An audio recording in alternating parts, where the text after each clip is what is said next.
want to talk real briefly about the Mar-a-Lago raid last night on Trump's place in Florida. The FBI raided his place while he's in Alaska right now campaigning for Sarah Palin for her next run for the seat that she's seeking to get. So he wasn't there, but nevertheless, they did raid his place down in Florida. Now, since then, for those of you that don't know this already, I know a lot of you don't watch news, they're saying that the reason why, the probable cause why the judge signed this warrant to go in there is because there's allegations that Trump had taken documents from the White House when he left. There's also allegations, and I'm not giving any credence to this, I'm just telling you what's reported, that there were times when Trump was at the White House that there were balled up documents that were found trying to be flushed down the toilet. Wow. Hard for me to imagine that Trump would be the only president trying to hide some kind of evidence or throw things away that he doesn't want the archives to see. But nevertheless, since then, and you guys know my opinion on the two-party system, how Republicans are just as bad in many cases as Democrats. But I want to point this out. Kevin McCarthy, the GOP leader in the House, has already come out and said, "I've seen enough. The Department of Justice has reached an intolerable state of weaponized politicization. When Republicans take back the House, we will conduct immediate oversight of this department, follow the facts, and leave no stone unturned." Excuse me. Attorney General Garland, preserve your documents and clear your calendar. Big talk for a party who's never done anything. Really big talk. What he's saying right there is something that the Democrats would say and the Democrats would follow up on. And you guys know I'm no fan of Democrats, but the Democrats have balls. Democrats would do what Kevin McCarthy's saying. Kevin McCarthy is only saying this to try to rally people who are fans of Trump going into the midterm elections. Make no mistake, the Department of Justice has been politicized big time. We've always known this. The FBI has as well. And heading into the midterms, they see the colossal failure that they've had. That's why they forced through the gun control stuff, because they felt like they could at least hang on to a small amount of the Democratic populace out there that would still vote for them, because of course those people are anti-gun. They weren't going to flip anyway, so they were just solidifying that base. By doing this, they're trying to get, number one, the Trump supporters to be loud, which will piss off the Democrats.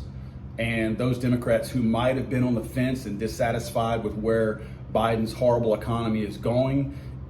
The reason why so many people voted, supposedly, allegedly, for Joe Biden in the first place is because so many people hated Trump. Well, if the Trump hate goes away, then a lot of those Democrat voters who may have voted for Joe Biden may sit out an election simply because there's no Trump running, so they don't have anybody to hate to vote against. They weren't voting for Biden, they were voting against Trump. So if they can garner enough Trump hate and get this going into the midterms, I think they believe on the Democrat side that then maybe they can preserve a little bit of those Democrat seats that they're more than likely going to lose. Personally, I don't think this is going to work for them. I feel like that all they're going to do is energize the people out there that already feel like they're corrupt and that they're a horrible party and the economy is a sham. They're going to see this, and I think they're going to embolden more of those Trump supporters who might have sat it out because there wasn't a Trump running in the midterm elections. So now I think you're going to energize the wrong side. Another thing I think, a lot of this, the reason why you're seeing this is because they hate Trump so much and they want to do everything they can to prevent Trump from being able to run again in 2024.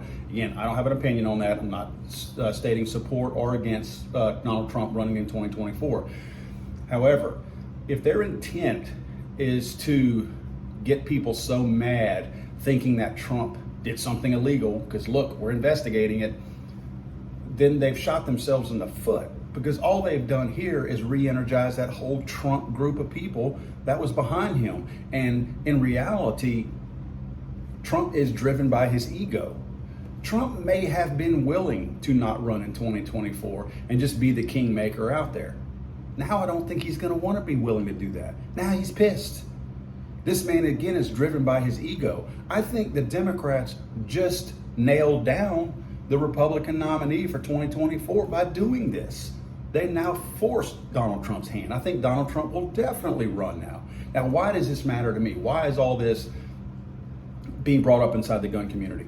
It's because this is a way that they are showing that if they can do this, what they're doing right now with the Department of Justice and the FBI, if they can pull this off with a former president of the United States, there is no higher ranking civilian out there, if you will. What do you think they can do to us?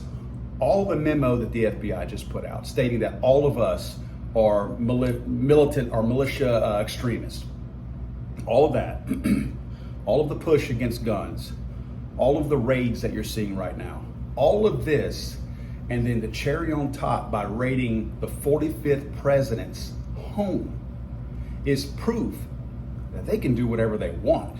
And there's nothing you can do about it, innocent or guilty. That's what worries me. This is an extreme amount of flexing on the federal government's part. This is proof that they have weaponized the entire Department of Justice. And I think we need to be really on our toes. And I know we talk a lot of stuff and we talk about how, they're not going to take this, they're not going to take that, and we're going to stand firm. I think we have to. And that's the other part of it. We as a Second Amendment community are much bolder right now, rightfully so, because the Bruen ruling is a huge thing, Supreme Court. And again, that's what we're fighting against. We're fighting against a DOJ and ATF and FBI that are not happy with the ruling that came down in Bruen. And this is their way of trying to get us to back off because they see how we've been emboldened by the Supreme Court. So a lot of weird stuff going on. None of this is coincidence. All of this is happening for a reason, and I just think we need to keep an eye out for this. So be safe, guys. Head on a swivel. Please watch your back and watch your neighbor back.